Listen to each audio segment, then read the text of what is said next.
the black vote. President Truman signed an order to end segregation in the military. And in Major League Baseball, where there were 16 teams and every player on every one of those teams was white, a single black man was presented an opportunity to change the equation, to make it one black man and 399 white. The test case represented by Jackie Robinson was one of towering importance to the country. Here was a chance for one person to prove the bigots and white supremacists wrong, and to say to the nation's 14 million black Americans that the time had come for them to compete as equals. But it would happen only if a long list of ifs worked out just so. If the Brooklyn Dodgers gave Robinson the opportunity to play, if he played well, if he won the acceptance of teammates and fans, if no race riots erupted, if no one put a bullet through his head.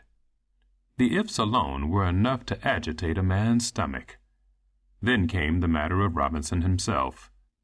He perceived racism in every glare, every murmur, every called third strike. He was not the most talented black ball player in the country. He had a weak throwing arm and a creaky ankle. He had only 1 year of experience in the minor leagues, and at 28, he was a little bit old for a first-year player. But he loved a fight. His greatest assets were tenacity and a knack for getting under an opponent's skin. He would slash a line drive to left field, run pigeon-toed down the line, take a big turn at first base, slam on the brakes, and skitter back to the bag. Then, as the pitcher prepared to go to work on the next batter, Robinson would take his lead from first base, bouncing on tiptoes like a dropped rubber ball, bouncing, taunting the pitcher, and daring everyone in the park to guess when he would take off running again. While other men made it a point to avoid danger on the base paths, Robinson put himself in harm's way every chance he got. His speed and guile broke down the game's natural order and left opponents cursing and hurling their gloves. When chaos erupted, that's when he knew he was at his best. On that April 10th morning, as he rode the subway from Manhattan to Brooklyn, Robinson understood exactly what he was getting into. One prominent black journalist had written that the ball player had more power than Congress to help break the chains that bound the descendants of slavery to lives lived in inequity and despair. Before he'd even swung a bat in the big leagues, Robinson was being compared to Frederick Douglass, George Washington Carver, and Joe Louis, with some writers concluding that this man would do more for his people than any of the others. The time had come, they said, for black Americans to stake their claim to the justice and equal rights they so richly deserved, and now a baseball player had arrived to show them the way. Robinson absorbed the newspaper articles. He felt the weight on his shoulders and decided there was nothing to do but carry it as fast and as far as he could. A cold wind met him as he climbed out of the subway onto the busy streets of Brooklyn.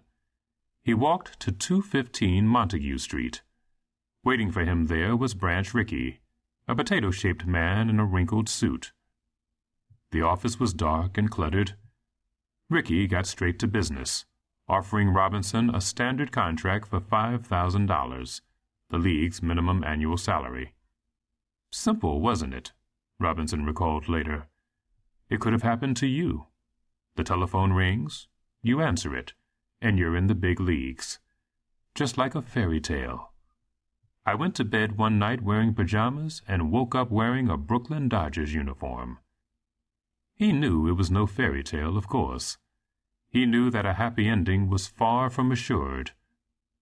Most big leaguers in 1947 had never been on the same field as a black man, had never shared a locker room, a shower, a taxi, a train car, or a dining room table with one. Big league culture was so thoroughly dominated by white Southerners that even rough Italian kids from northern cities experienced shock and isolation upon arrival.